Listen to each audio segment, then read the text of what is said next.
Yo, yo, yo. What is good, everybody? It's your boy, ESPN Boy, and we're back with a new series. I know. What happened to the 2K series? Yeah, I kind of ended that. It's the end of the year. Too many things were going on with that series. I had just been coming across OP teams, and I hadn't been grinding any offline to get any MT, so my team wasn't nearly on the par as everybody else. So I decided to take a break from video games for a couple days, and I was like, I'm gonna go play the show. And I've been grinding a lot. As you can see, I'm a level 40 silver, so I've gained about 50 levels in 4 days. But we're on to this game. I know. I don't really want to call this a series. It's basically just going to be some goon squad. We're just going to try and win as many games, record as many games as possible, put it up there, and hopefully entertain all of you. As you can see, our team is pretty decent, I would say, for this stage of the game. Obviously, there could be some improvements, but generally, it's a pretty good team for this, stage of the game. There's some upgrades I could definitely make, but I am doing not a live commentary, I'm doing an overlay, because I don't really feel like doing showing the live commentary. So I'm just going to do an overlay for this game. As you can see, he's got a great squad. Florida Gators, Larkin, George Brett, JD, Mickey Mantle, very good squad. This guy was a high diamond, has a lot of games compared to my 39-27. Obviously, I have a better win percentage, but he's got a lot of games, which shows a lot of experience. So we're going to cut to first strike. Easy. I was dumb, and I've been changing up my settings a lot, but I just, for some reason, didn't think about changing them until I missed that pitch, and I was like, okay, yeah, I got to put my settings on. Basically, I just changed my pitching view to pitcher. The reason why I changed the pitcher is just because I get a better view from left-handers when it comes to pure analog. And also, I get rid of the inner and outer. You'll see it when I swing, because I just prefer the smaller, PCI looking, because then it's more precise for me. Yes, I'm the Denver Dragons, I know, kind of corny, but that's kind of where I am. So we're going to jump to the bottom of the first. Nothing really happened in that top of the first. I grounded out to short, little pop fly. So we're going to go up to the bottom of the first. The game before this I recorded, but I didn't end the clip, so then it just carried over to this. But then it was such a short clip because he just rage quit after hitting one home run in the 8th inning, and it wasn't an eventful game, so I just didn't put it in there. But we got a leadoff single with Trammell. I would say particularly I didn't hit well at the start of this game, but then all of a sudden I started picking it up. I don't know why, but I was playing events earlier and I was seeing the ball very well, but then I took a shower and then I came back and I don't know, I just wasn't seeing the pitches as well. So it took me basically a game and a half to warm up, which is usually odd because usually I warm up a lot quicker, but it's alright. We got 94 speed on first, but we didn't steal because we had 2 strikes, and I didn't want to steal with 2 strikes because obviously I wouldn't swing. But if it was down the plate and I swung like that one, then I would have had to send him back, and there's a potential of getting doubled up, and I didn't want that. So not Belly, sorry. Correa flies out, Belly comes up. Trammell steals first pitch, easily gets there. Man on second with 1 out. Bellinger, all my guys, which I show at the end of the other clip, all my guys I think at the max have 40 at-bats, which Joey Gallo is 44 going into this game. Everybody else has about 10. So everyone's averages are a little off. As you can see, he's got 368 average with 4 RBIs and a home run. So he obviously doesn't have many plate appearances. And Belly had a 230 something. or 260 something with like, again, 1 home run and like 1 RBI. It's like, you know, very grinding out this team took a relatively decent amount of time. So I haven't used them online as much. I've used them in a couple event games, but not that much. So we get a walk with Buster Posey, brings up Chipper. Again, Chipper 308 with a home run and 3 RBIs. Not a lot of hits, not a lot of stats there. But anyway, here comes up Chipper. Gives me a first pitch curveball. He was really throwing a lot of curveballs this game and a lot of fastballs, and I was pretty much constantly under and honestly early on a lot of his fastballs throughout this game. I was very early on a lot of the pitches in this game. So we're hopping in 0-2 count against Mickey Mantle, his best hitter in my opinion. Spotted changeup right there, get him out. Gary Sheffield.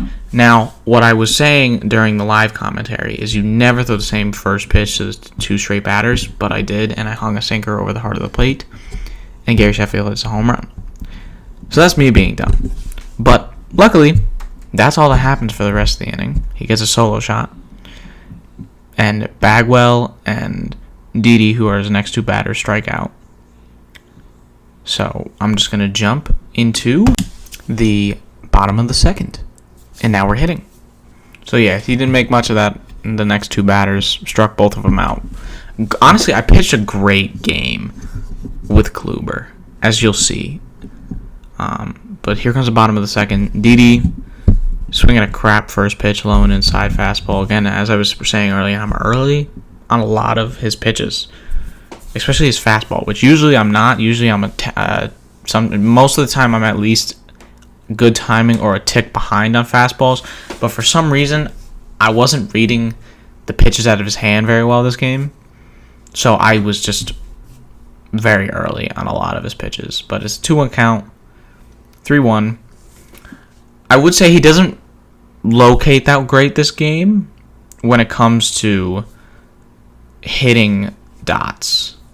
He doesn't really hit the corners as much as probably he wanted, which is why he walked me a decent bit. But I will say, he had a good pitch rotation. So Marcell Ozuna hits a perfect right off the wall. Get him sending. We got a man on second and third. No outs. This is looking great. Up comes Joey Gallo, 8-hitter. He has the most at bats with me, but it's like 40. And as you can see, that's a slider that I should have took 5,000 feet. Hit that carnival sign. It's not delivery, it's DiGiorno, but I missed it horribly. Then I take a ball outside.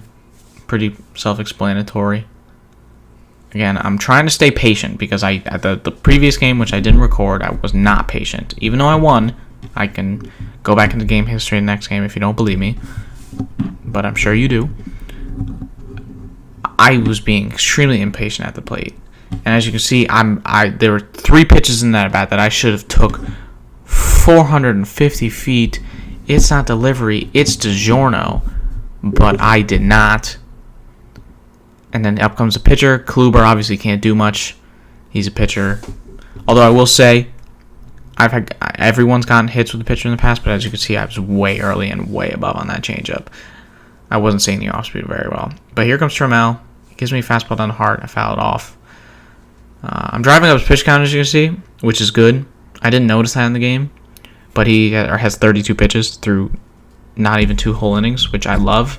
That's the thing I love to do in the early and majority of the game is drive pitch counts. But as you can see, we get a nice little slapper out to left field, get a double with Trammell, brings in 2 runs, and just like that, we got the lead right back. So I definitely would say this guy, there was no point in the game except for the top of the second where he could have been like, oh, I'm going to win this game. Because, I mean, obviously he was winning. But the rest of the game, I would say I was generally pretty locked in pitching-wise. And hitting, I had some glimpses of being locked in. And then one, you'll just have to see. But we are going to jump to the top of the third. 2 outs, 0-2 count, man on first. Again, weak little hit. I'm dialed in when it comes to pitching. Throw it over to second. Didi doesn't have the strongest arm. I will notice that. I might have to put him at second. But anyway, get out of that inning. Easy. Got one hit, but a good inning for Kluber. Kluber's pitching great. Up comes Belly. Bellinger, 0 for 1 on the day. Amazing swing. But I don't have that many plate appearances with him. So his average is a little low. But I promise you, give it 3 episodes or so, all my guys' averages will be 300 and above. Most of them are. But I think it's Bellinger, Trammell. There's a couple of them that don't have the greatest averages. But like I said, give it an episode or 2 and they'll all have great averages. Missed 2 fastballs just at bat, so it's 2-2 count. Good changeup right there. I got under it a little late, surprisingly. But it's all good. We fouled off. We're staying alive. Driving to his pitch. He's got 44 pitches to 3. That's really what I want to see. Because eventually he'll have to take him out, whether it's the 8th or the 7th or the 6th inning, which I love.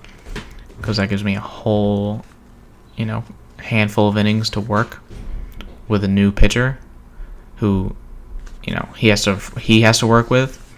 So Bellinger gets lucky here. Gets a good. I thought it was going to get down over his head, but it doesn't. Hits off the top of his glove, so he gets an error. So, he got one unlucky thing. I will say there was one unlucky thing this guy had. But then we fly out with Buster Posey, so it's there. It's not like this was like a gypped game. And trust me, it wasn't. You'll see. But Chipper comes up, takes a good first pitch. Generally, I'd say I'm hitting better now after the second inning. The first inning wasn't great. Second inning obviously was better. We got 2 runs out of that. But I'm still very early and missing the off speed, which usually isn't me. Usually it's the opposite. I'm horrible on the fastball. But for some reason this game, I was the opposite of what I usually am. Except for pitching. Pitching, I've actually gotten a little bit better at. So Chipper, late jammed. Actually, it wasn't jammed. It was decent PCI placement on an inside fastball.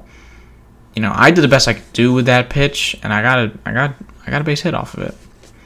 So I'm not going to complain. He can't really complain because he had gotten chip hits throughout this game. Everyone does. It's just part of the game. And it's nothing wrong I got a decent PCI on it, and it was good timing. So Didi comes up, he walks him, 4-pitch walk, bases loaded for Ozuna. I'm sitting inside fastball, throws an outside slider for first pitch. Again, very early on the off speed. I'm sitting inside fastball, but he hangs a curveball, and Ozuna hits it deep. It ain't the delivery.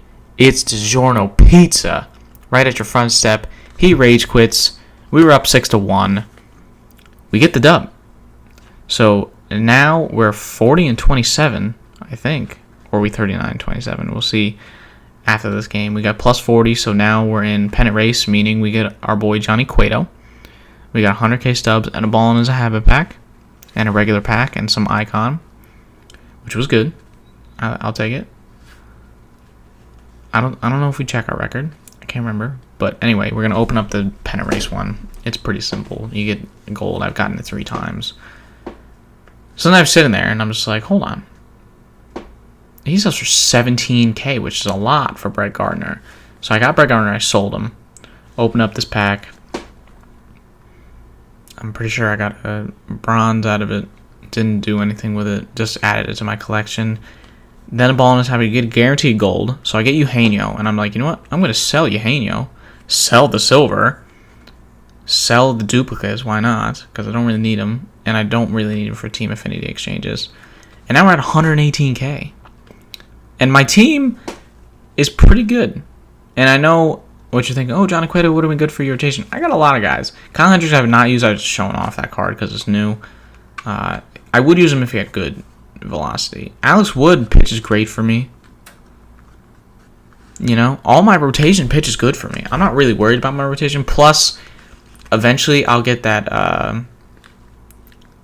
high diamond pack in the XP reward path, which gives me Hal Newhouser. This time I chose Raleigh Fingers because I wanted to improve my bullpen. But I have 118k. I'm getting close to level 50, which doesn't give me much. It gives me like 5k and, you know, stubs. We do an exchange here just for the points. But generally, we're looking great. And, you know, we're improving, definitely. And I played a good game this game. And this is only episode 1. I plan on having a lot more coming in these next couple days. I guess I wouldn't call it a series, but it kind of is.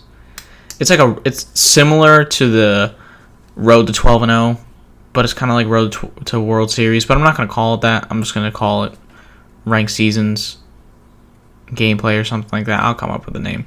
But as you can see, we're getting close to the end of the 6-inning program, which you can get Stan, Jimmy Rollins, or Greg Maddux. So I'm going to try and get that done sooner than later. Obviously, they're going to be coming out with the player program, which can be 20, and then, you know, other stuff. But what I'm hoping is, if I could get Stan, right, and he sells for probably 100 to 120k, depending on the day. If I can sell him for 100k, that could be 220-ish k, maybe even more, depending on, you know, how much subs I have by then. I can buy some cards to work with in the outfield, which I will display in this clip right here. As you can see, Stan the Man, 130k buy now, which is what I put him up for because people would obviously buy him, and that's what I want to do. I always put in orders to get more stubs, but with 130k plus 118, you know, that's almost 150. That's a lot of stubs I could work with. A lot of stubs, and with a lot of stubs comes a lot of, you know, opportunities to get better players. As you see, I put a 55k cap. I could get Dawson, who's a great outfielder, K-Line, Tomei, Killebrew, Smoltz. You know, I could, if with 250k, I could get 5 50k players. But I put in orders for like 48k. I could get, you know, 5 or 6 depending. I'd probably get McCutcheon because that card is disgusting. I've played against it. It's a great hitter. I might even... Nah, I'm not going to buy it after this episode. But, you know, I'm going to save up stubs and then eventually buy some players.